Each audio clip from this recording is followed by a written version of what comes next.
نحن نقص عليك نبأهم بالحق إنهم فتية آمنوا بربهم وزدناهم هدى وربطنا على قلوبهم إذ قاموا فقالوا ربنا رب السماوات والأرض لن ندعو من دونه إلها لقد قلنا إذا شططا. بسم الله. Assalamualaikum warahmatullahi wabarakatuh. Alhamdulillah hamdan katsiran thayyiban mubarakan fih kama yuhibbu rabbuna wa yardah. Asyhadu an la ilaha illallah wahdahu la syarikalah wa asyhadu anna Muhammadan abduhu wa rasuluh. Wassalatu wassalamu ala Rasulillah wa ala alihi wa ashabihi wa man tabi'ahum bi ihsanin ila yaumiddin. Ya ayyuhalladzina amanu taqullaha haqqa tuqatih wa la tamutunna illa wa antum muslimun. Para penuntut ilmu yang dirahmati Allah Ta'ala, alhamdulillah pada kesempatan malam yang berbahagia ini dengan izin dan kudrat dari Allah Subhanahu wa Ta'ala, kita dapat berjumpa kembali dalam bahasan kita tentang Sahih Bukhari, dan kita sedang membahas pembahasan yang kedua dari Sahih Bukhari, yaitu Kitabul Iman, yaitu hal-hal yang berkaitan dengan iman. Kita akan masuk ke bab yang ke-13, hadis ke-20 insyaallah. Bismillah. Qala al-Imam al-Bukhari rahimahullahu ta'ala, babu qauli an-nabi sallallahu alaihi wasallam ana a'lamukum billah wa anal ma'rifata fi'lul qalbi liqauli nabi liqauli ta'ala walakin yu'akhidukum bima kasabat qulubukum. Qala Imam Bukhari rahimahullahu ta'ala, haddatsana Muhammad ibnu Salam qala akhbarana Abdah an Hisham an abihi an Aisyah radhiyallahu ta'ala anha qalat kana Rasulullah sallallahu alaihi wasallam idza amarahum minal a'mali bima yutiqun qalu inna lasna kahayatik ya Rasulullah innallaha qad ghafara laka ma taqaddama min dhanbik wa ma ta'akhkhar fayagdabu hatta yu'rafal ghadabu fi wajhihi thumma yaqulu inna atqakum wa a'lamakum billahi ana. Bab yang ke-13, dan hadis yang kita pelajari adalah hadis yang ke-20. Bab sabda Nabi SAW, aku adalah orang yang paling tahu kepada Allah. Bab yang menjelaskan bahwa Nabi SAW bersabda di depan para sahabat, aku adalah orang yang paling tahu kepada Allah dari kalian. Jamaah yang dirahmati Allah Ta'ala, para penuntut ilmu yang dirahmati Allah Ta'ala,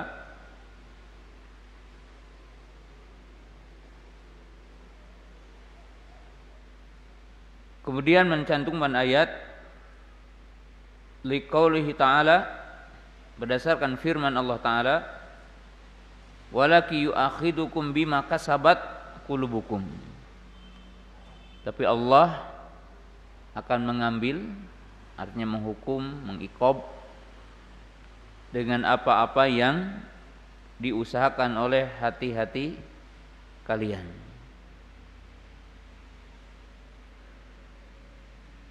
Bab ini dibawakan oleh Imam Bukhari pada bab iman untuk membantah satu firqah dari kaum Murji'ah, yaitu Murji'ah Karomiyah, yaitu salah satu firqah dari kaum Murji'ah Karomiyah, pengikut Muhammad ibnu Karom. Mereka mengatakan al-imanu mujarradul qaul, iman itu cukup dalam lisan.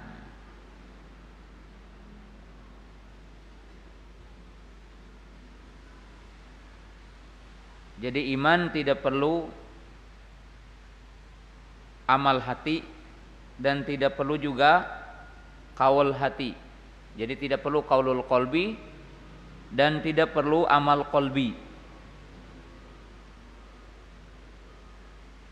Mungkin udah kita jelaskan, artinya antum insyaallah masih ingat bahwa Murji'ah itu ada 3 tingkatan, ada 3 kelompok. Yang pertama Murji'ah Jahmiyah, yaitu pengikut Jaham ibnu Safwan. Ia mengatakan iman cukup dalam lisan. Yang kedua Murji'ah Karomiyah, ia mengatakan Murji'ah Jahmiyah mengatakan iman cukup dalam hati. Jadi iman mujarradul i'tiqad. Ini pendapat Jahmiyah. Jadi iman cukup dalam hati. Itu Murji'ah Jahmiyah. Yang kedua Murji'ah Karomiyah yang mengatakan iman cukup dalam lisan. Tidak perlu kepada amal hati dan tidak perlu kepada amal jawari. Jadi mereka mengatakan iman mujarradul qaul. Iman cukup dalam lisan saja. Nah, yang ketiga Murji'ah fuqaha yang mengatakan iman cukup dalam lisan dan dalam hati, tidak perlu amal anggota badan.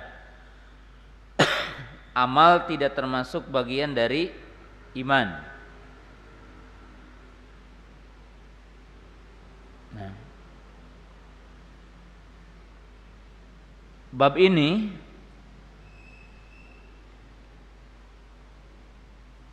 diketengahkan oleh Imam Bukhari untuk menjelaskan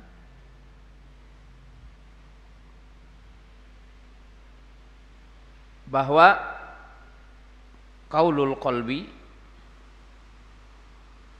wa amalul qalbi minal iman, bahwa ucapan hati dan amal hati adalah bagian dari iman.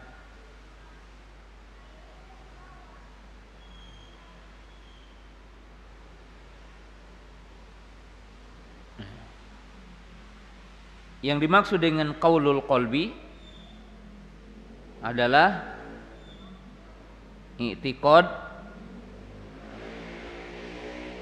wal yaqin wa tasdik. Jadi yang dinamakan dengan qaulul qalbi itu mencakup yakin, tasdik pembenaran, i'tiqad artinya bentuk keyakinan.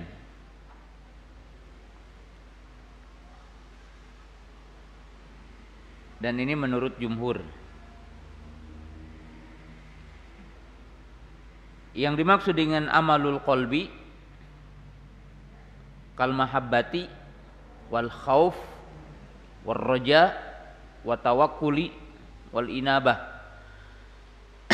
Dan yang dimaksud dengan amal hati seperti cinta, rasa takut, tawakal, ya, inabah, khasyah, artinya makna-makna yang berdekatan dengan makna yang tadi.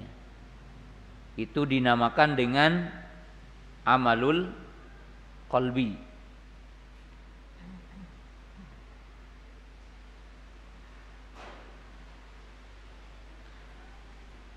Nah, Imam Bukhari memang di kitab ini memasukkan ma'rifat itu termasuk amal qalbi, fi'lul qalbi. Yang benar adalah pendapat jumhur bahwa ini adalah qaulul qalbi. Adapun amalul qalbi yaitu taharrukul qalbi, bergeraknya hati, seperti cinta, rasa takut, tawakal, ya, inabah artinya bergantung, dan itu pendapat yang kuat.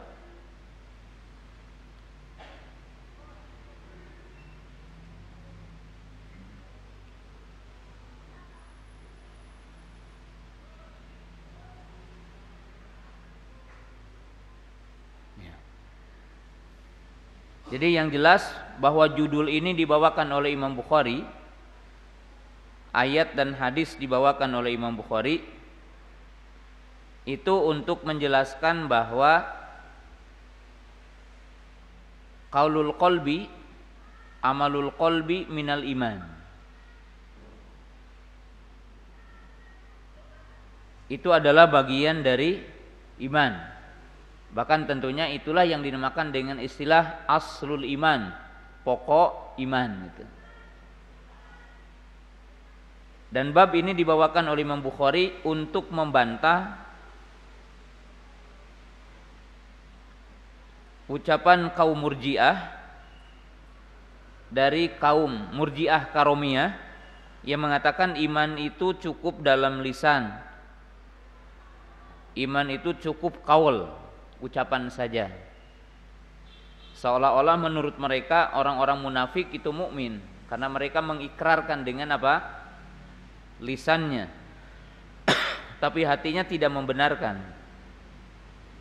Karena munafik itu adalah orang yang mengikrarkan iman dalam lisan dan hatinya tidak mengikrarkan, yaitu yang menampakkan iman tapi menyembunyikan kekufurannya.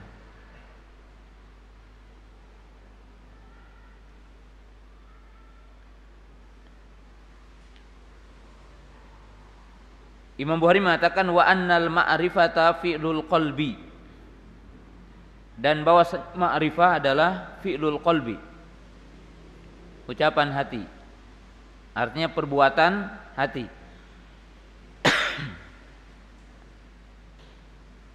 Kita ingat definisi iman, iman qaulun wa amalun. Minimalnya itu definisi iman yang paling singkat ya. Al-imanu qaulun wa amalun. Iman itu ucapan dan perbuatan. Qaul, qaulul qalbi, qaulul lisan. Amal, amalul qalbi, amalul lisan, amalul jawari. Itu sudah diulang-ulang. Al-Imam Qadhi Iyad atau Al-Imam Fudail ibnu Iyad, Al-Imam Al-Fudail ibnu Iyad berkata, Al-imanu al-ma'rifatu wal qawlu wal amalu.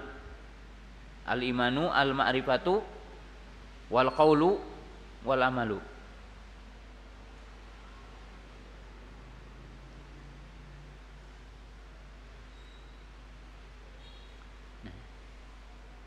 Kemudian Imam Bukhari membawakan ayat walakin yu'akhidukum bima kasabat qulubukum.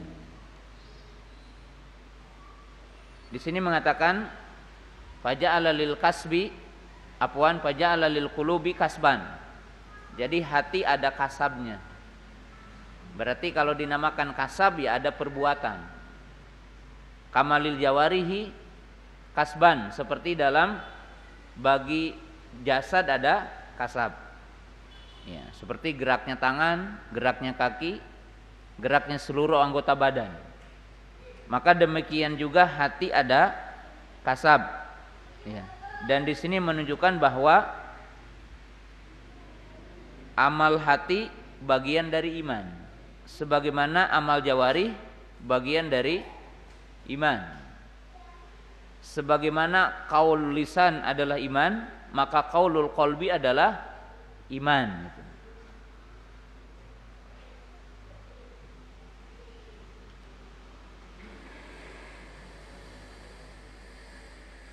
Kemudian Imam Bukhari meriwayatkan hadis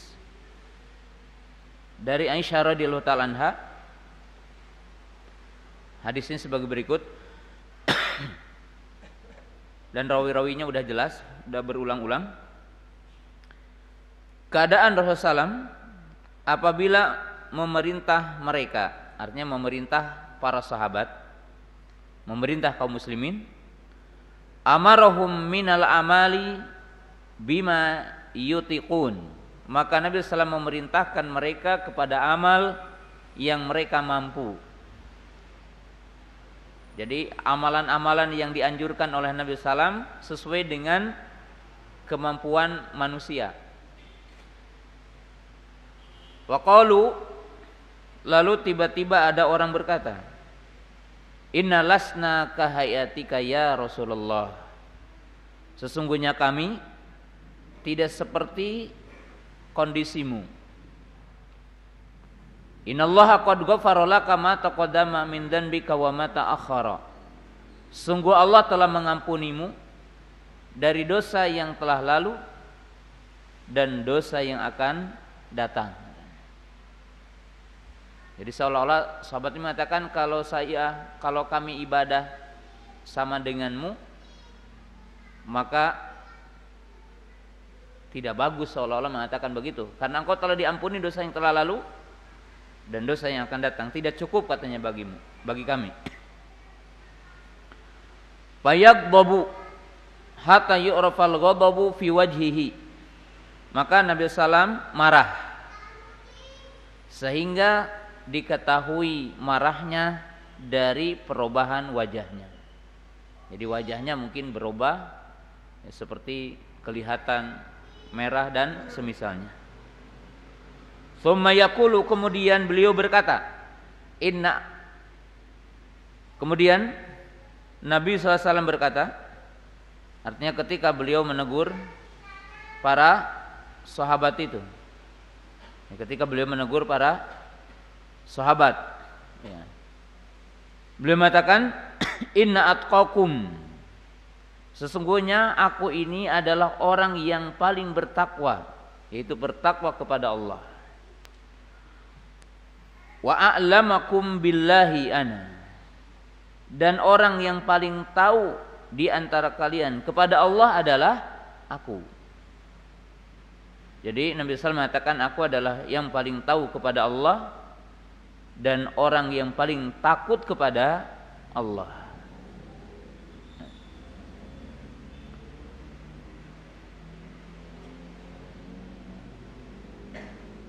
Hadis ini adalah hadis yang sangat agung. Hadis memiliki sejarah dan faidah yang sangat agung. Dan yang semisal dengan hadis ini adalah kisah 3 orang sahabat yang datang kepada Nabi Sallallahu Alaihi Wasallam, yaitu yang datang kepada salah seorang istri baginda Rasulullah, yaitu Aisyah radhiyallahu ta'ala anha. Jadi ada 3 orang yang datang kepada istri baginda Rasulullah. Lalu mereka bertanya tentang ibadah baginda Rasulullah SAW, bertanya tentang ibadah Nabi SAW. Lalu para sahabat itu berkata, wa aina nahnu minan Nabi sallam faqad ghafirallahu lahu ma taqaddama min dzambihi wa ma ta'akhkhar. Maka ketiga orang itu mengatakan, di mana kedudukan kami dengan beliau, itu dengan Nabi sallam, sungguh Allah telah mengampuni beliau dosa yang telah lalu dan dosa yang akan datang. Akhirnya setiap di antara mereka berkata dengan perkataan yang berbeda. Yang pertama mengatakan, ama ana fa ini usolli laila abada. Ada yang mengatakan, aku akan sholat ya, setiap malam, sepanjang malam. Wa qala akhar ana asumu dahra wala abturu. Yang kedua dia mengatakan, aku akan puasa sepanjang tahun dan tidak akan pernah berbuka. Jadi akan berpuasa terus dan tidak ingin berbuka. Wa qala al-akharu ana atazilun nisaa wa la atazawwaju abada. Yang ketiga dia mengatakan, aku akan membujang dan tidak akan menikah selamanya.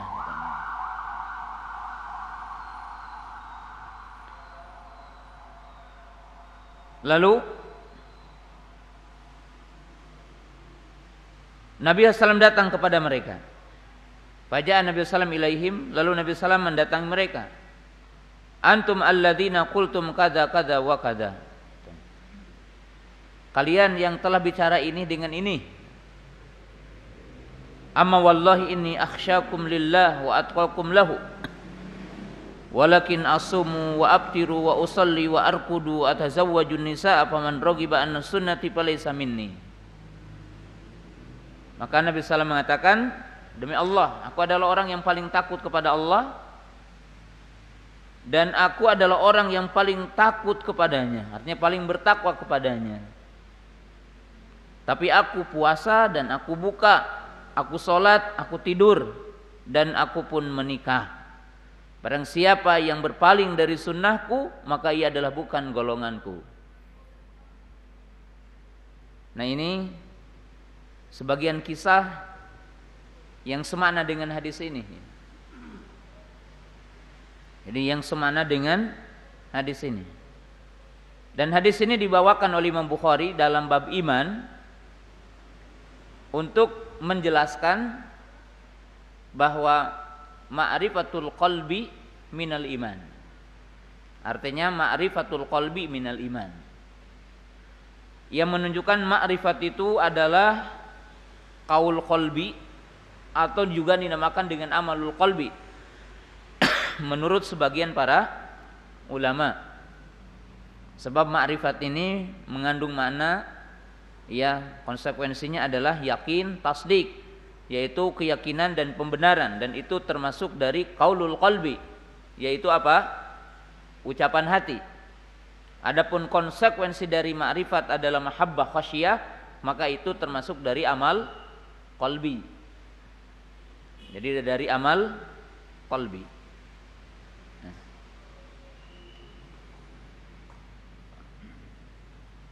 Kemudian kita akan bahas bagian dari hadis ini dari beberapa sisi. Ma'rifatullah adalah awal wajibat likulli abdin. Pertama, mengenal Allah adalah kewajiban yang pertama bagi setiap manusia.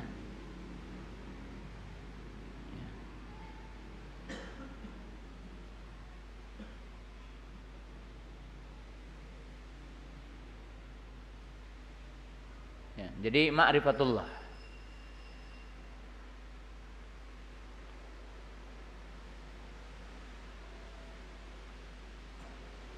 Tapi yang dimaksud dengan ma'rifatullah di sini adalah ma'rifatu kalimati la ilaha illallah, yaitu mengenal kepada makna kalimat la ilaha illallah adalah awal wajibin. Jadi pertama yang diwajibkan kepada setiap manusia adalah memahami kalimat tauhid, kalimat la ilaha illallah. Lihat dalam surah Muhammad ayat 19, fa'lam annahu la ilaha illallah.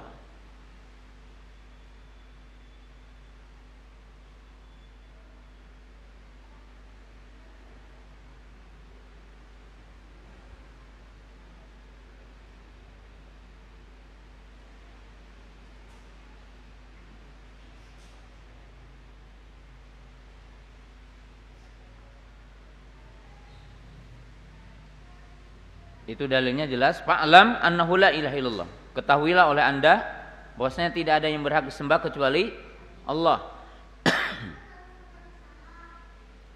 Dan itu kewajiban yang pertama. Dan ini berbeda dengan apa yang diyakini oleh orang-orang ahlul kalam dari kalangan Mu'tazilah dan oleh orang kalangan Asy'ariyah, di mana orang-orang Mu'tazilah mengatakan awal wajibin alal insan an-nadru.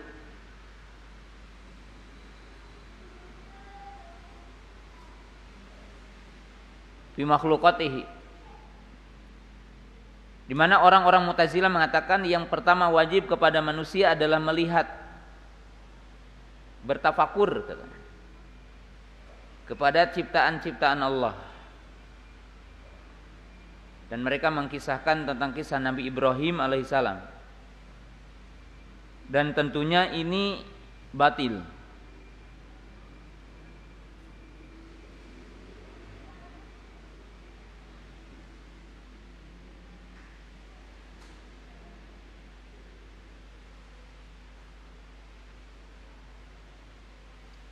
Apalagi ucapan orang-orang Asy'ariyah yang mengatakan awal wajibin asyakku. Yang pertama diwajibkan kepada manusia katanya adalah ragu. Sehingga sampai kepadanya yakin. Maka ini tentunya adalah termasuk kebatilan yang sangat batil.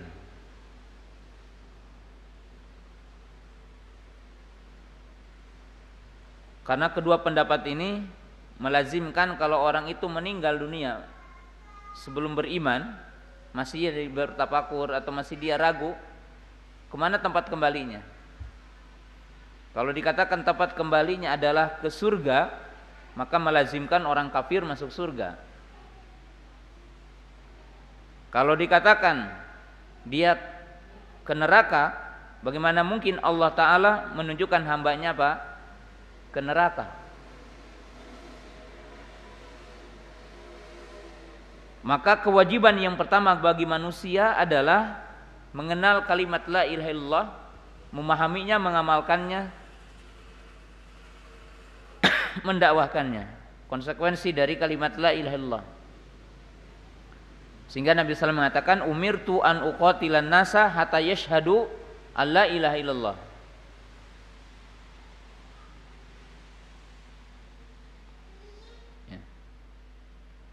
Itu yang pertama dari bahasan hadis ini. Yang kedua,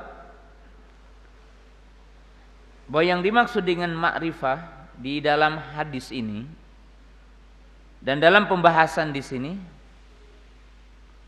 bukan ma'rifah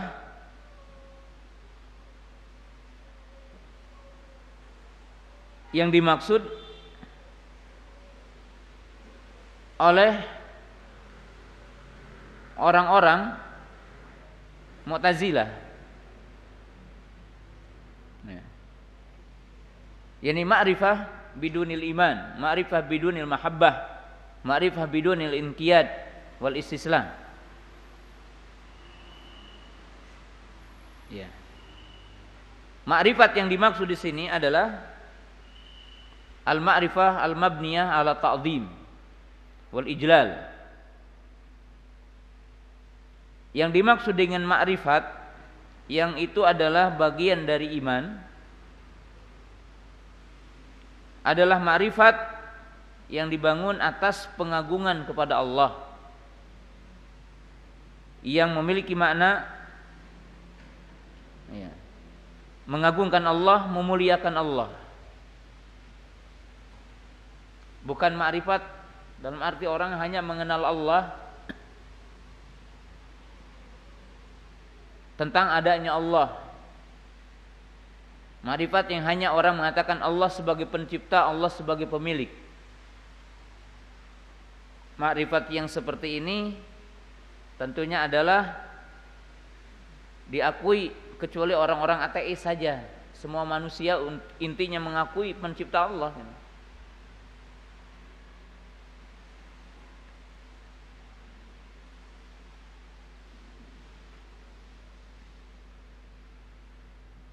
Maka ma'rifat yang dimaksud adalah ma'rifat al-muqtadiyah alal mahabbah wal inqiyad wal istislam, yaitu ma'rifat yang membuahkan rasa cinta, ketundukan, kepatuhan kepada Allah. Itu yang dimaksud ma'rifat.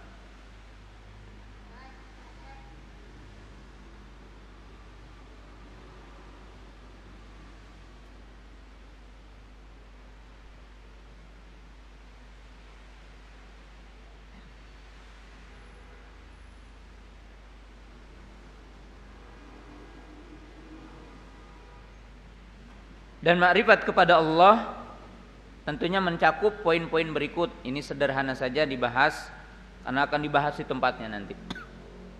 Ya, makrifat Allah. Yang pertama adalah ma'rifatu bi asma'ihi wa sifatihi, yaitu mengenal kepada nama-nama dan sifat-sifat Allah. Jadi mengenal kepada nama-nama dan mengenal sifat-sifat Allah.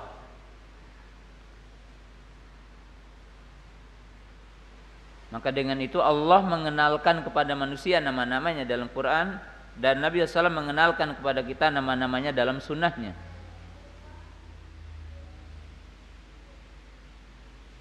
Seperti surah Al-Fatihah, ayat kursi, surah Al-Ikhlas, dan yang lainnya, ya. Itu ayat-ayat yang menjelaskan nama-nama Allah secara singkatnya, dan Allah mengenalkan kepada kita.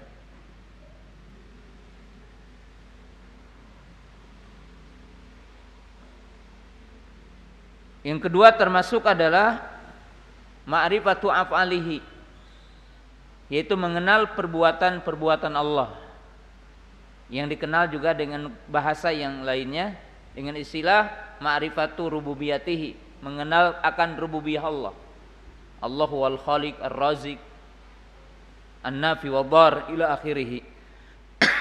Jadi kita mengenal akan perbuatan-perbuatan Allah. Allah sebagai pencipta, pengatur, ya. Ia memberikan rezeki, ia mengangkat, yang merendahkan, dan seterusnya.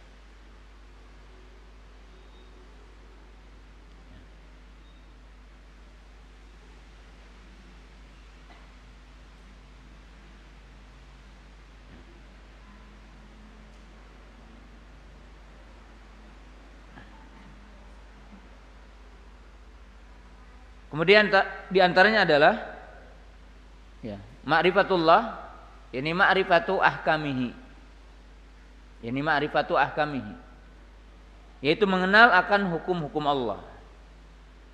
Dan hukum Allah ada dua, hukum kauni, hukum syar'i. Yang dimaksud hukum kauni adalah berkaitan dengan takdir, ketetapan-ketetapan Allah. Yang dimaksud dengan ahkam syariatihi awamir wa nawahi, yaitu perintah dan larangannya. Ya.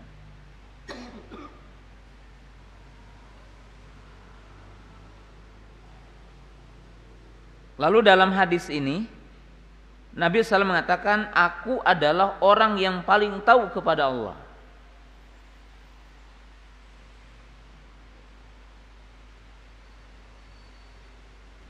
Dan baginda Rasulullah SAW menjadi manusia yang paling tahu kepada Allah.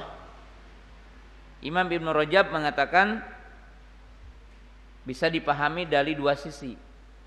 Jadi kenapa Nabi SAW menjadi manusia yang paling tahu kepada Allah? Yang pertama, karena memang Nabi SAW itu orang yang paling tahu akan nama-nama Allah, sifat-sifat Allah, perbuatan-perbuatan Allah, hukum-hukum Allah. Ya.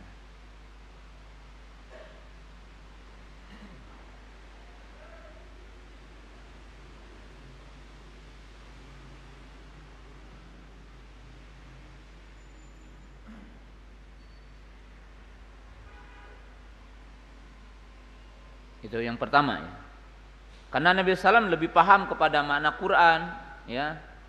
Beliau yang menerima Al-Quran, kemudian turun kepadanya wahyu, Semua ini menjadikan Nabi SAW lebih tahu daripada yang lainnya. Yang kedua, bahwa Allah Ta'ala memberikan kekhususan kepada Nabi kita Muhammad SAW dari sisi ilmu yakin.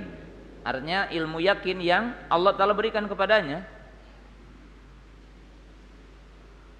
Seperti ya, para ulama menjelaskan bahwa Nabi SAW umpamanya melihat Allah dalam mimpinya. Walaupun itu masih ada perbedaan di kalangan para ulama. Kemudian dengan ainul basirah, dalam istilah kita dengan mata hatinya gitu. Bahwa Nabi SAW mengetahui dengan mata hatinya tentang hakikat Allah Ta'ala melebihi tentang kita. Ya, tentang kita. Ini dari sisi ma'rifatnya. Kemudian yang keempat dari hadis ini menjadi dalil bahwa iman itu bertingkat-tingkat. Dan iman bertingkat-tingkat itu ditinjau dari maratibul ma'rifah. Ini perhatikan. Jadi hadis ini juga dibawakan oleh Imam Bukhari dalam bab iman untuk menunjukkan bahwa pendapat ahli sunnah iman itu bertingkat-tingkat. Jadi iman itu bertingkat-tingkat. Dan orang beriman pun bertingkat-tingkat. Lalu apa yang menjadikan orang beriman imannya bertingkat-tingkat? Salah satu penyebab utamanya adalah maratibul ma'rifah. Jadi dari sisi tingkatan makrifat yang berbeda. Ya.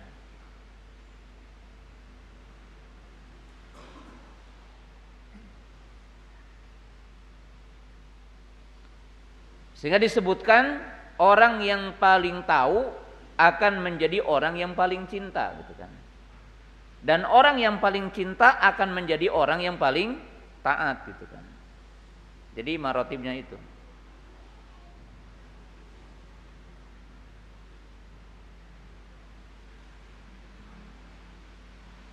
Sehingga di dalam ayat dikatakan innama yakhsyallaha min ibadihi al ulama. Jadi tatkala ma'rifatnya bertingkat-tingkat, maka khasyahnya juga akan bertingkat-tingkat. Ketika ma'rifatnya bertingkat-tingkat, maka mahabbahnya akan bertingkat-tingkat. Ketika mahabbahnya bertingkat-tingkat, maka taatnya juga akan bertingkat-tingkat. Dan dari sisi inilah bahwa iman bertingkat-tingkat.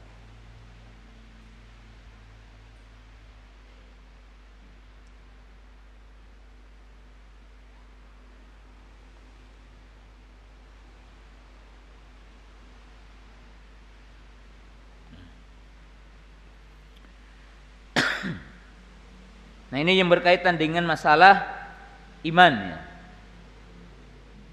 Kemudian di dalam hadis ini ada pelajaran yang berharga tentang kaidah beribadah.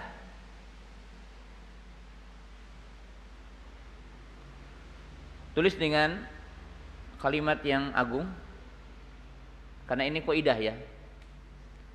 Al-iktisadu fil ibadah minas sunnah nabawiyah. Al-iktisadu fil ibadah minas sunnati nabawiyah.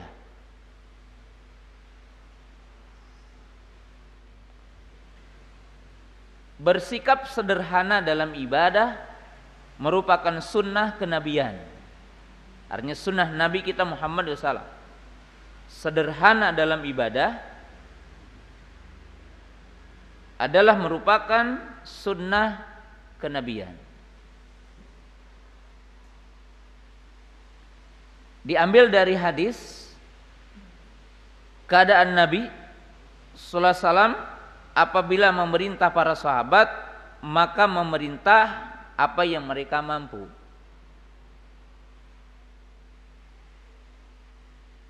Sehingga dalam Islam itu dianjurkan ibadah itu yang sederhana yang bisa didawamkan, sederhana dan bisa dikontinyukan.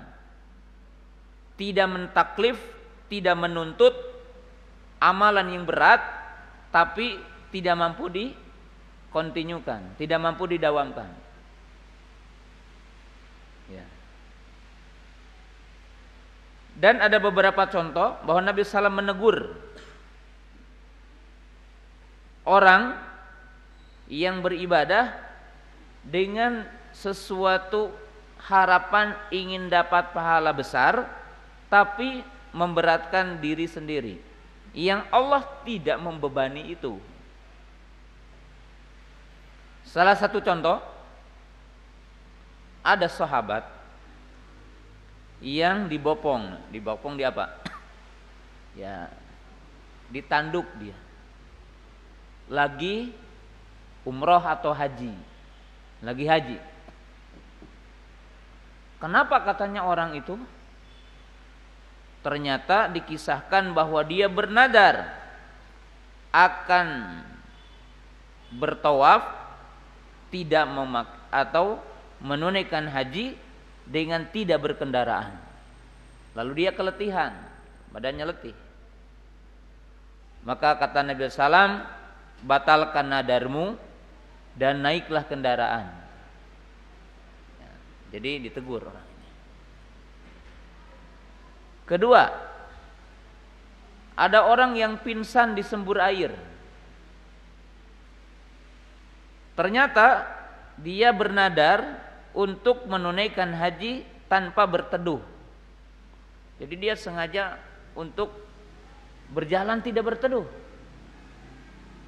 Maka Nabi SAW mengatakan, tunaikan nadar puasanya, karena dia bernadar puasa juga. Tunaikan nadar puasanya dan berteduhlah. Yang ketiga, didapatkan orang diam aja gitu. Enggak ngomong-ngomong sama temannya gitu. Ternyata dia bernadar untuk berdiam diri gitu. Maka Nabi SAW suruh dia berbicara. Enggak ada ajaran kita agama mengajarkan untuk berdiam, enggak ada. Dilarang. Terakhir contoh saja, keempat, Nabi SAW mendapatkan tali di masjid antara tiang. Lalu ditanya, milik siapa ini? Ini milik seseorang katanya. Buat apa? Dia sholat malam, bacaannya panjang banget katanya. Dan kalau dia merasa letih, maka dia bersender di tali itu gitu. Saking sholatnya panjang dan dipanjangkan sholatnya, maka dia bersender di tali itu. Maka Nabi SAW mengatakan, putuskan talinya, suruh dia sholat berdiri, kalau mampu, kalau tidak mampu maka sambil duduk. Jadi dilarang. Ya. Maka dalam Islam tidak boleh kita mencari pahala besar dengan membebani diri sesuatu yang tidak dibebankan Allah dengan Rasulnya. Alaikum bima tatiqun. Ini kaidah yang sangat agung dalam beragama. Maka oleh sebab itu agama Syiah seperti menyayat-nyayat diri, menyiksa diri dengan tujuan taqarrub kepada Allah, itu berbeda dengan fitrah syariat Islam. Jadi berbeda dengan fitrah syariat Islam. Ya. Ini pelajaran berharga. Selanjutnya, mari kita memahami pengingkaran Nabi Sallallahu Alaihi Wasallam kepada sahabat yang tadi protes, atau kepada 3 orang yang tadi. Ketika Nabi SAW mengajari para sahabat, ibadahlah yang apa kalian mampu. Maka mereka mengatakan, kami tidak seperti engkau katanya. Engkau telah diampuni dosa yang telah lalu. Nah, maka Nabi SAW marah dan menyalahkan cara mereka berpikir.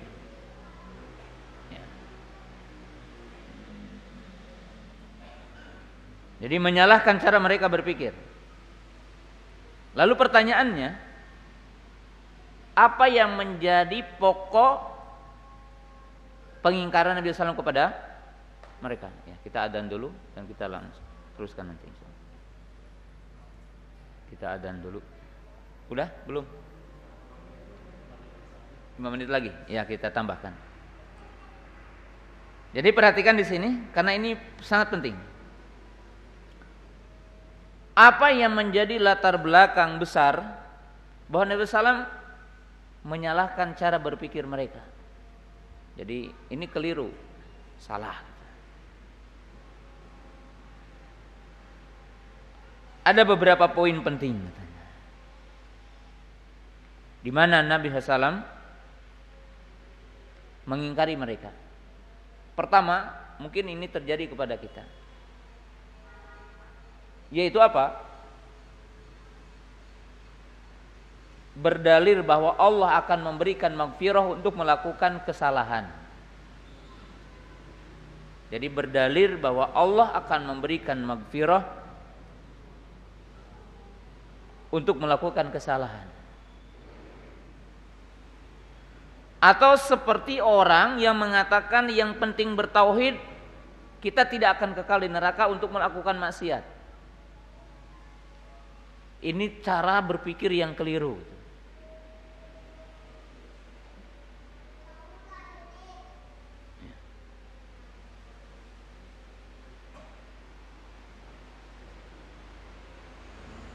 Kata Imam Ibn Rajab, al-inkaru ala man nasaba ilaihi taqsira fil amalil ittikali alal maghfirah.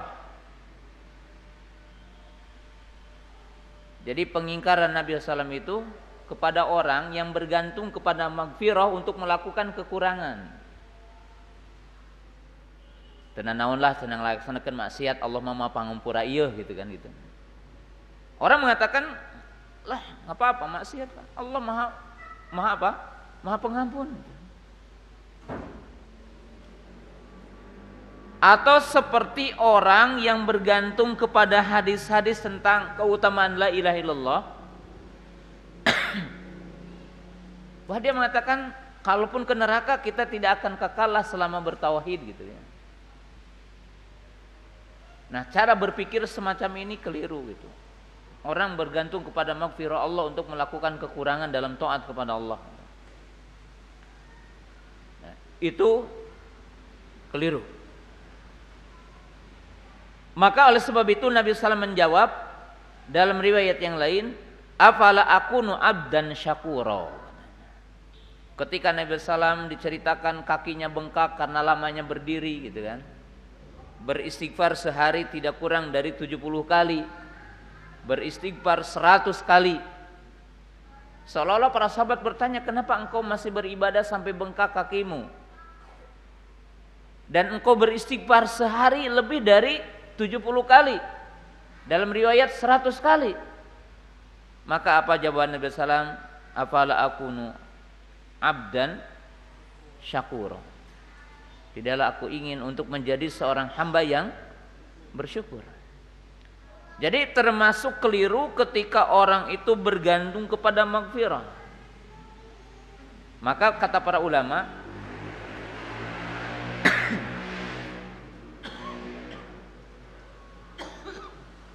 ketika kita dalam keadaan seperti ini, itu tidak boleh terlalu bergantung kepada roja, tapi harus besar khaufnya. Jadi kalau kita dalam keadaan sehat, dalam keadaan seperti jauh dari fitnah, maksiat, kita tidak boleh terlalu dengan roja. Tapi harus ada khauf. Kalau kita takut tergelincir, kalau kita takut dengan fitnah, harus besar. Tapi kalau kita udah terjerumus kepada maksiat, jangan terlalu besar khaufnya, sebab takutnya putus asa gitu. Harus ada roja. Ya. Kita sholat dulu insyaallah. Kita lanjutkan. Bismillah. Alhamdulillah wassalatu wassalamu ala Rasulillah wa ala alihi wa ashabihi wa man tabi'ahum bi ihsan ila yaumil qiyamah. Kita teruskan kembali beberapa pelajaran dari hadis Aisyah ini. Kita sedang membahas apa yang menjadi sebab utama bahwa Nabi SAW marah dan mengingkari apa yang diungkapkan oleh para sahabat ridwanullahi ta'ala alaihim. Yang kedua, dan ini lebih berbahaya dari yang pertama,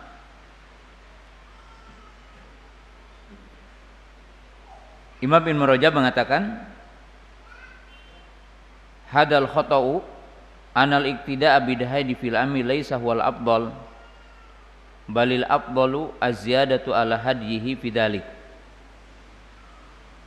wa hadha khata'un 'azimun jiddan. Yang kedua, di mana Nabi SAW mengingkari para sahabat ketika mereka mengatakan lasna kahayatik. Itu punya konsekuensi bahwa mengikuti apa yang dilakukan oleh Nabi SAW itu tidak lebih baik gitu. Tapi yang lebih baik itu menambah dari apa yang dilakukan oleh Nabi Sallallahu Alaihi Wasallam. Dan ini tentunya kesalahan yang sangat besar.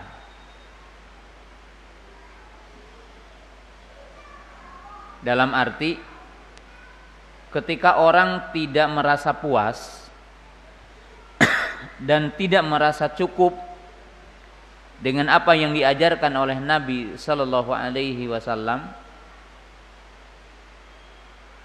maka ia punya anggapan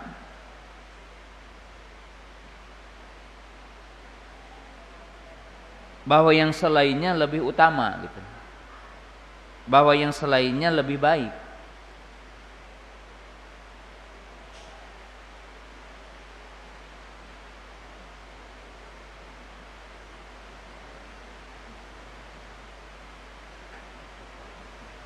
Dan ini pun punya konsekuensi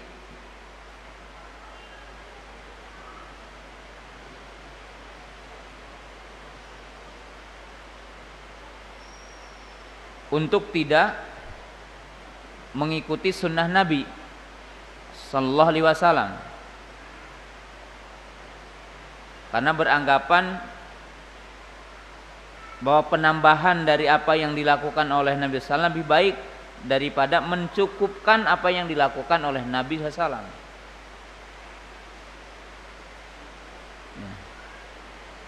Insyaallah hujan. Allahumma sayyiban nafi'an. Ya, kita bersabar dulu karena ini penting bagian-bagian akhir dari hadis ini ya. Jadi perlu kita pahami dari ungkapan yang dikatakan oleh para sahabat tadi itu punya konsekuensi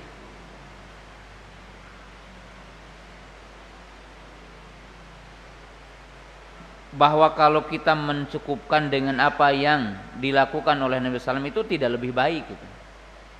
Yang lebih baik itu yang menambah gitu, yang melebihi apa yang dilakukan oleh Nabi SAW.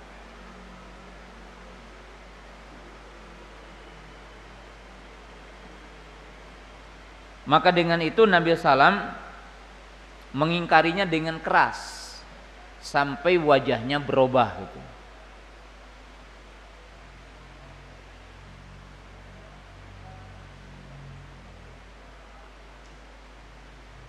Karena dengan itu mencacati petunjuk Nabi dan mencacati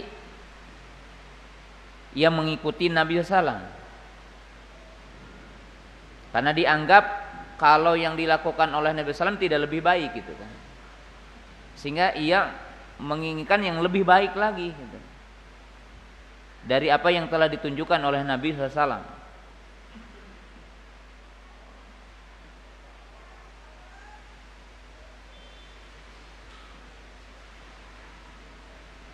Maka dengan itu Allah berfirman dalam surah Ali Imran ayat 31, "Qul in kuntum tuhibbunallaha fattabi'uni yuhibbukumullah wa yaghfir lakum dunubakum."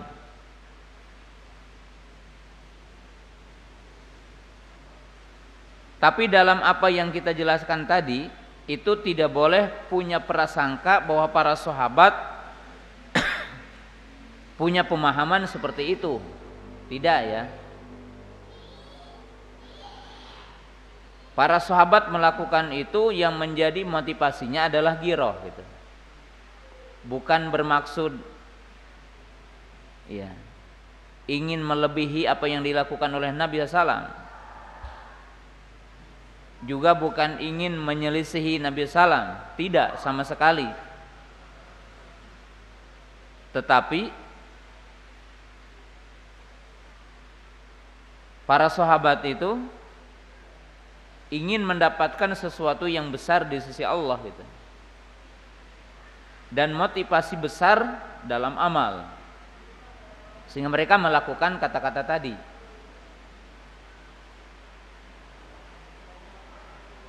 Tapi dari apa yang dilakukan oleh para sahabat itu dan dari ungkapan para sahabat itu punya konsekuensi yang keliru, maka Nabi SAW membetulkan cara berpikirnya.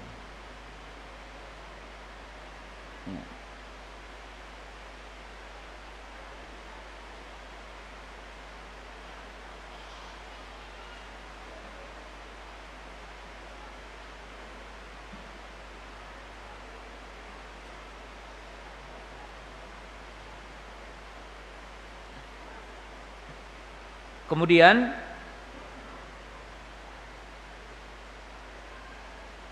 dari kisah ini pun ada pelajaran berharga apa yang diungkapkan oleh para ulama dengan istilah siapa yang beragama kepada ghirah tanpa ilmu itu menyesatkan. Jadi siapa yang beragama dengan ghirah semata tanpa ilmu itu menyesatkan.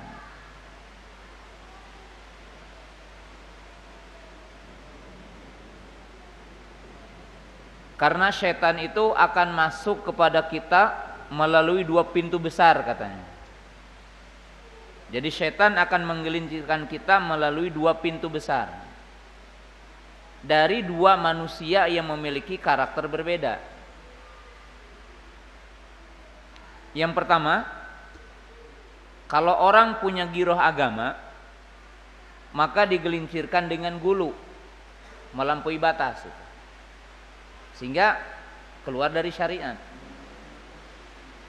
Jadi orang yang punya ghirah dalam beragama, ghirah dalam taat, maka digelincirkan dengan gulu. Gulu itu melampaui batas syariat, sehingga keluar dari syariat Allah. Seperti kaum Khawarij dan yang lainnya. Yang kedua, manusia itu ada manusia-manusia yang jauh dari taat. Artinya yang senantiasa condong kepada maksiat. Banyak kurangnya. Yaitu muqassir, orang-orang yang selalu kurang. Maka digelincirkan dengan syahwat. Artinya dengan melakukan maksiat. Jadi pintu maksiat.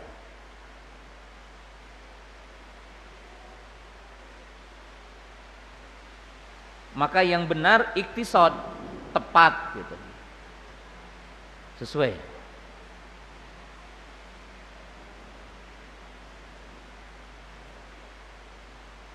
Nah, bagian terakhir kita akan sebutkan beberapa faidah dalam hadis ini selain apa yang udah dijelaskan tadi. Jadi ada beberapa pelajaran dalam hadis ini yang sangat berharga untuk kita tahu.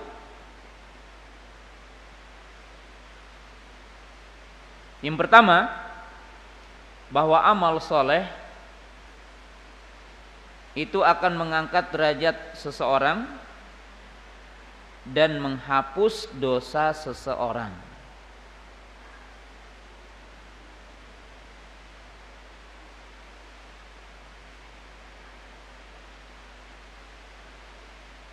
Jadi amal soleh itu akan mengangkat derajat seseorang dan menghapus dosa seseorang. Dari mana? Ya, dari ungkapan para sahabat dan tidak diingkari tadi. Hanya saja yang diingkari itu bergantung kepada magfirahnya untuk melakukan apa? Kesalahan atau maksiat. Dalil-dalilnya cukup ya, banyak sekali. Kita tahu bahwa berwudu menghapus dosa, sholat menghapus dosa, melangkahkan kaki ke masjid menghapus dosa dan mengangkat derajat.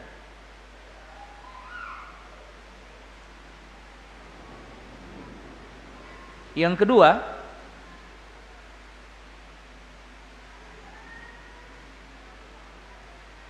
jika seorang hamba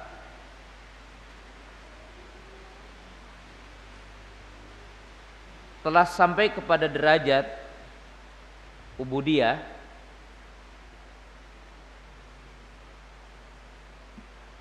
dalam kurung hamba yang sesungguhnya, maka ia akan menjaga ibadah itu. Jadi kalau orang udah menikmati ibadah, sholat, puasa, zakat, maka dia akan mampu mendawamkannya sebagai bentuk syukur kepada Allah.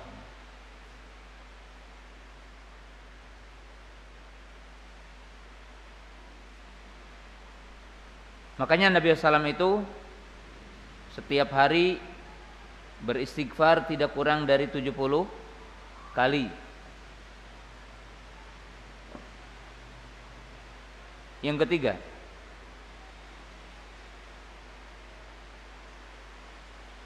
yang dituntut dalam ibadah adalah mengikuti batasan syariat. Jadi dalam ibadah yang dituntut adalah mengikuti batasan syariat.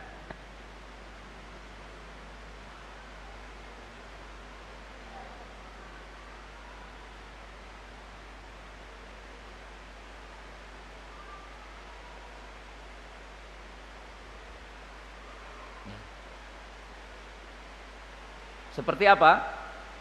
Ya kita lihat, kalau Allah memberikan rukhsah salat 2, ya kita kasih 2 gitu ketika safar.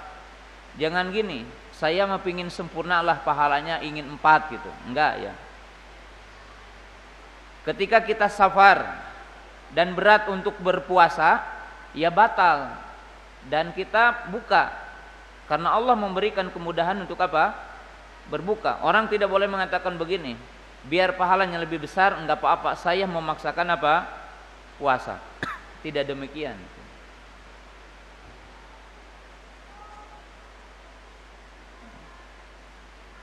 Tetapi ambillah apa yang Allah berikan kepada kita, apa yang Allah wajibkan kepada kita. Ketika tidak ada rukhsah, ya kita ambil ketaatan kepada Allah. Ketika Allah memberikan rukhsah, ia ambil rukhsah itu.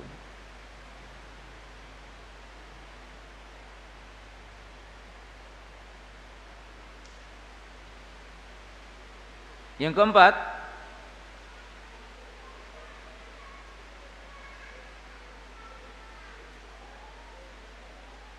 ibadah yang lebih mulia adalah ibadah yang didawamkan walaupun sederhana.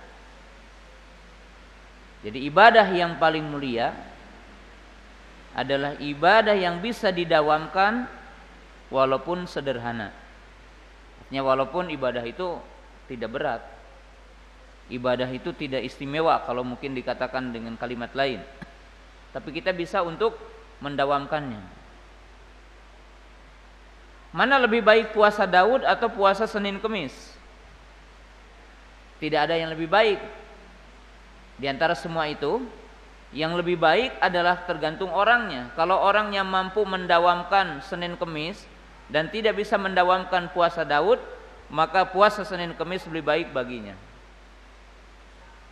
Karena yang lebih baik yang bisa dikontinyukan.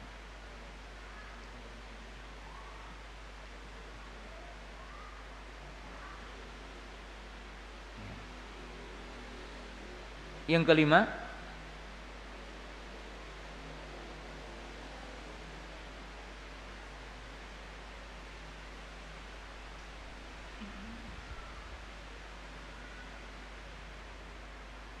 dibolehkan seseorang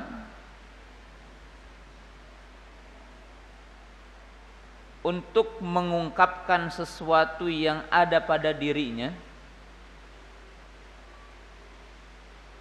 dari keutamaan. Jadi orang boleh mengungkapkan sesuatu yang ada dalam dirinya dari keutamaan dalam bentuk tahadus binikmat. Jadi dalam bentuk tahadus binikmat, bukan mimbab riya.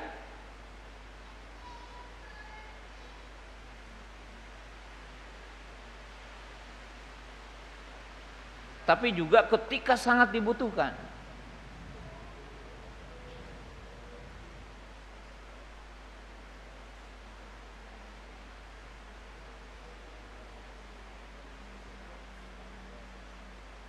Ketika orang mengatakan alhamdulillah saya dapat jatah haji, alhamdulillah saya udah bisa melaksanakan haji. Tapi dia bukan riya, bukan tafahur, tapi dalam tahadus, wah dia bisa melakukannya. Orang mengatakan alhamdulillah saya hafal Arba'un Nawawiyah. Kalau ada di antara antum sekarang, alhamdulillah saya hafal Arba'un Nawawiyah.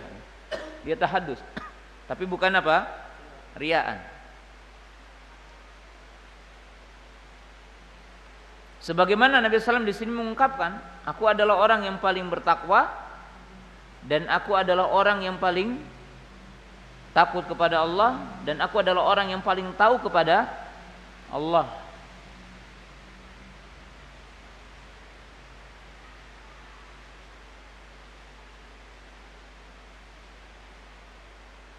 Yang keenam,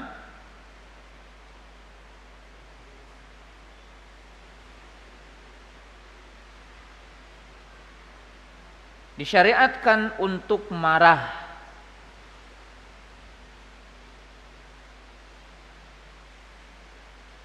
ketika mendapatkan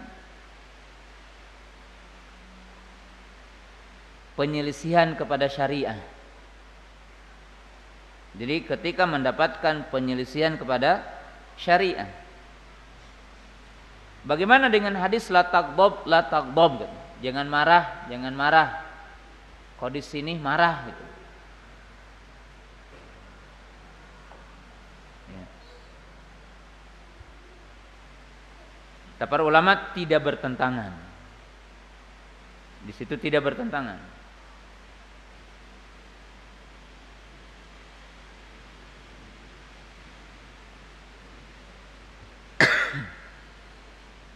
Dan marah di sini adalah bagian dari konsekuensi tauhid, konsekuensi iman. Bahkan termasuk simpul iman. Dalam hadis dikatakan urul iman al-hubbu fillahi wal bugdu fillah. Simpul iman itu cinta karena Allah dan benci karena Allah.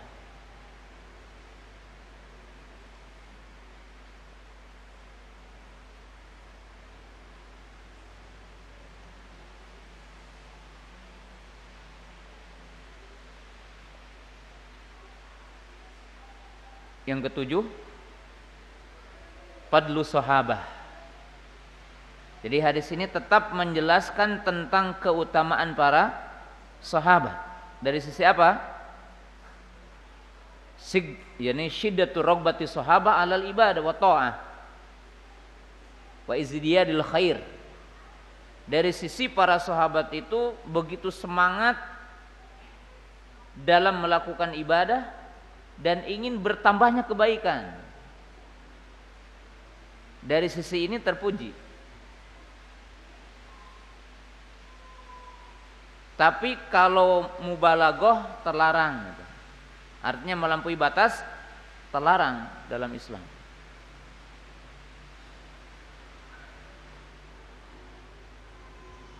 Yang kedelapan terakhir, wa fihi dalilun ala syafaqatun nabi sallallahu alaihi wasallam ala ummatihi. Dan di antara faidah dalam hadis ini adalah bentuk kasih sayang Rasul kepada umatnya,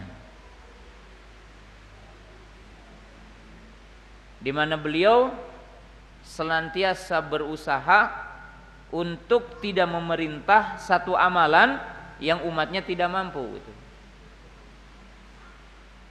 Jadi menunjukkan kasih sayang Rasul kepada umatnya. Jadi menunjukkan kasih sayang Nabi SAW kepada umatnya. Dari sisi apa? Nabi SAW tidak membebani, tidak memerintahkan para sahabat dengan sesuatu yang mereka tidak mampu.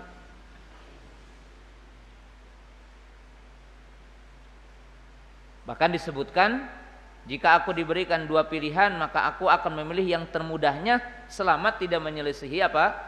Syariah gitu.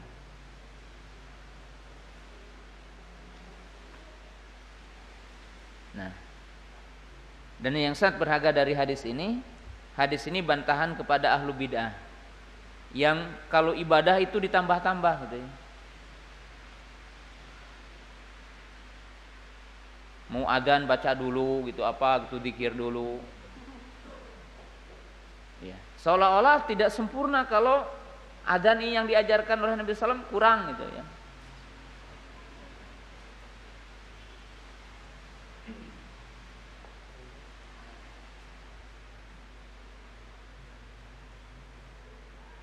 Mau akad nikah ada bacaan ini dulu gitu kan. Seolah-olah tidak merasa puas gitu dengan apa yang dilakukan oleh Nabi SAW. Maka lihat di sini Nabi SAW memberikan pengajaran yang sangat berharga buat kita. Ya, sampai di sini pembahasan kita di malam berbahagia ini, dan cuma satu hadis.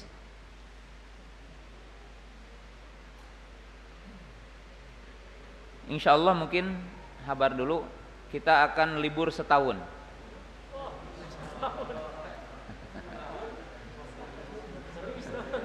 Kan 2018 2019 nanti insya Allah saya mau umroh dulu sekitar 2 pekan lah nanti di akhir, tapi insya Allah setahun libur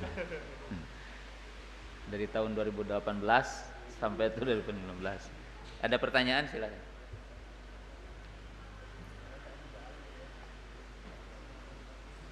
Ya.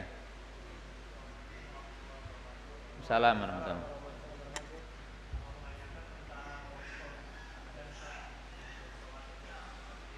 Ya.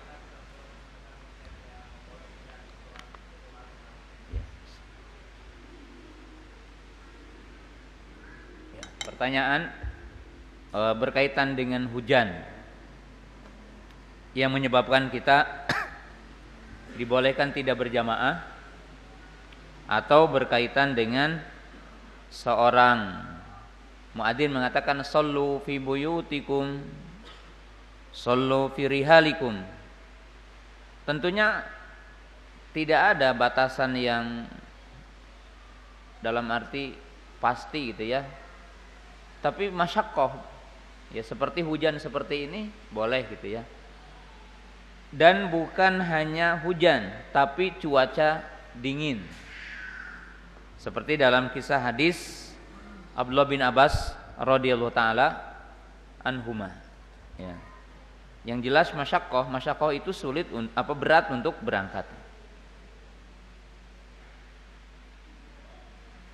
Ada beberapa pertanyaan. Yang pertama, apabila sakit berobat atau sabar atau tawakal? Ya. Mungkin jawaban yang sederhana berobat dan bertawakal gitu ya. Atau bertawakal dan berobat.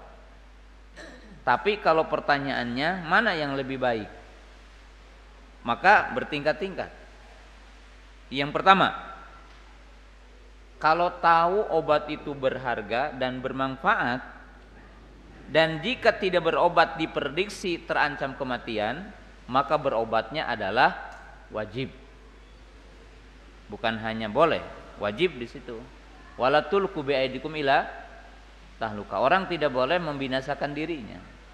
Kedua, jika tahu, ya tahu itu kata dokter gitu ya.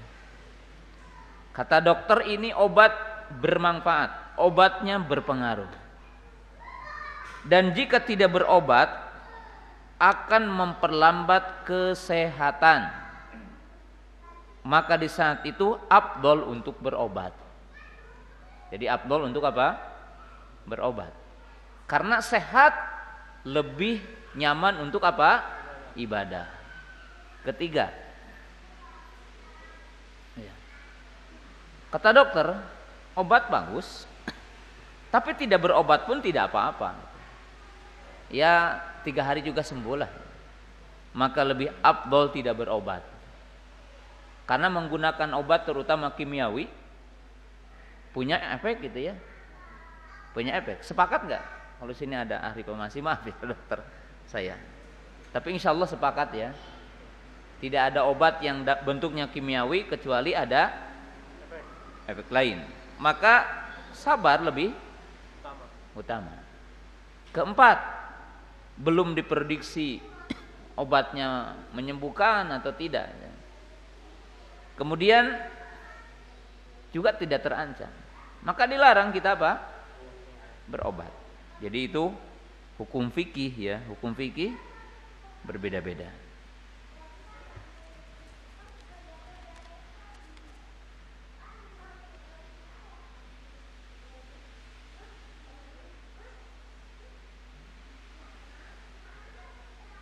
Anda mau bertanya, apakah apabila sedang safar, apakah kita harus meninggalkan amalan-amalan sunnah seperti dzikir setelah sholat? Tentunya tidak semuanya ya. Cuma begini, kalau kita paham, orang yang safar mengqashar sholat, ya tidak, dia menjamak, ya tidak ada qobliyah dan ba'diyahnya. Yang wajib saja dia diqashar, bagaimana? Dianjurkan apa? Sunnah. Kecuali 2 rakaat sebelum subuh ya, dan sholat malam ya. Kemudian berzikir ya, ini ada ikhtilaf ya berzikir ya, karena Nabi SAW mengatakan tidak bertasbih setelahnya ketika beliau mengqashar sholat ya, mengqashar sholat.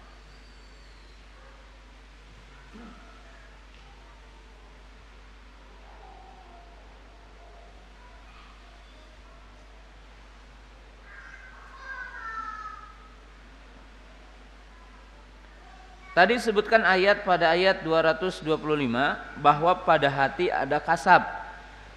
Maksud kasab artinya apa? Kasab perbuatan. Kasab itu perbuatan. Bimaka sabat aidinas, yang diperbuat oleh manusia. Kasab itu perbuatan. Apa perbuatan hati? Perbuatan hati adalah mahabbah, khauf, roja gitu ya. Dan Imam Bukhari memasukkan di sini i'tiqad, ma'rifat adalah bagian dari amal qalbi. Dan ini sedikit ulama yang berpendapat itu gitu. Karena para ulama membedakan qaul qalbi dengan amalul qalbi.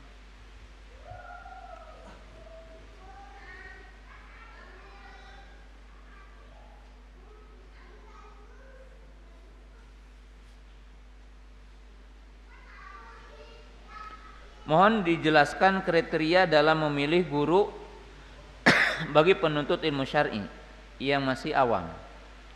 Kemudian kita merasa ragu saat majelis ilmu karena secara tidak sengaja mendengar syubhat-syubhat dari sekitar dari sebelum membuktikan kebenarannya.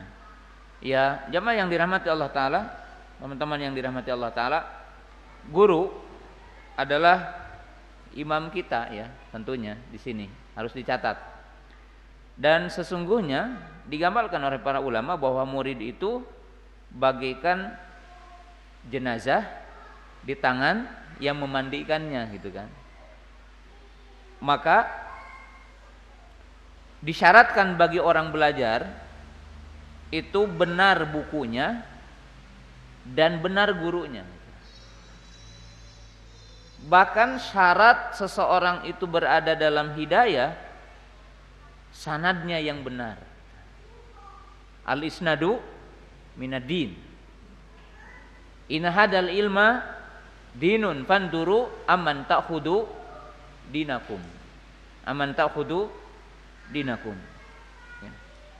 Harus diketahui akidahnya, manhajnya, kafaah ilmiahnya gitu. Jadi kafaah ilmiahnya harus diketahui. Itu guru yang boleh kita mengambil ilmu darinya. Manhajnya benar, manhaj ahli sunnah, dan akidahnya benar dengan akidah ahli sunnah wal jamaah.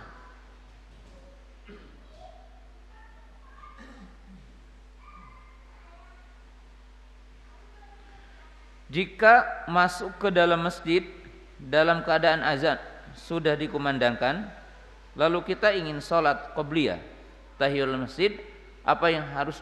Ya, disunahkan kita berdiri terlebih dahulu, mendengarkan adzan, menjawab adzan, berdoa, ya, kemudian setelah itu kita tahiyatul masjid atau kita sholat qobliyah. Karena mendengar adzan itu pahalanya besar. Apa saja pahala mendengar adzan dan berdoa setelah adzan, mendengar adzan? Pertama, ya, akan menjadi syuhada nanti yaumul qiyamah. Ya. Yang kedua, sebagai sebab kita akan masuk surga.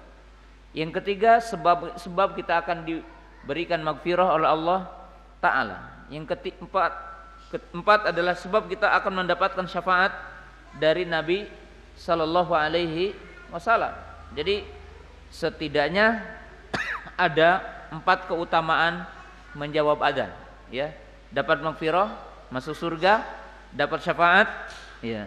Kemudian akan menjadi saksi nanti yaumul qiyamah. Dan bahkan yang rajih, yang kuat, kalau kita masuk di waktu Jumat dan sedang adzan, langsung sholat atau kita mendengar adzan dulu. Yang rajih Allah Ta'ala alam, mendengarkan adzan dulu lalu kita sholat, karena mendengarkan khutbah, orang yang sedang sholat juga bisa mendengarkan khutbah.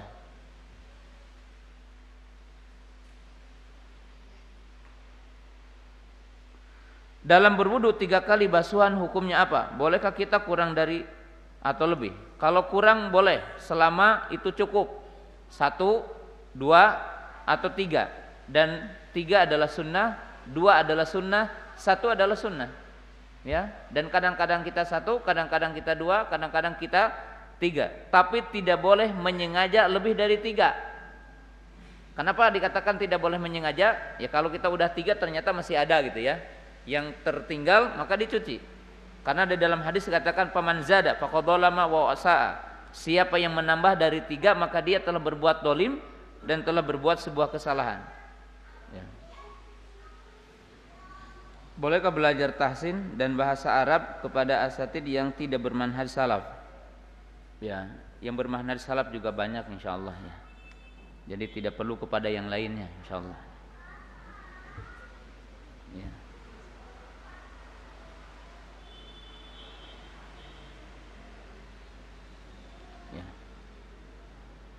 Apa yang harus kita lakukan ketika akan bermajelis ilmu ke masjid terjebak macet atau yang lainnya? Apa kita tetap sholat berjamaah di masjid tersebut meskipun telat awal waktu, atau sholat di tempat lain tapi awal waktu ya? Ya. Oh, maksudnya untuk mendapatkan ilmu atau sholat di awal waktu. Pertama, sholat di awal waktu tidak wajib ya. Jadi sholat di awal waktu tidak wajib. Tapi sholat berjamaah hukumnya adalah apa? Wajib. Jadi sholat berjamaah hukumnya adalah wajib. Jika seandainya orang ingin datang ke masjid A dan tujuan ingin mendapatkan berjamaah di sana, tapi kena macet, Allah Ta'ala dia tidak mengapa, tidak harus mencari masjid ya kalau dia udah bertujuan ke satu tempat dan telah bertujuan menuju, ya insya Allah baginya adalah dapat pahala untuk sholat berjamaah. Jadi baginya adalah tetap untuk mendapatkan sholat berjamaah. Innamal a'malu binniyat wa innamal likulli imri'in ma nawa. Sampai di sini pembahasan kita di malam yang berbahagia ini. Mohon tidak semua, mungkin ini ada yang belum dijawab, insyaallah di lain kesempatan. Subhanakallahumma bihamdika asyhadu an la ilaha illa anta astaghfiruka wa atubu ilaik. Assalamualaikum warahmatullahi wabarakatuh.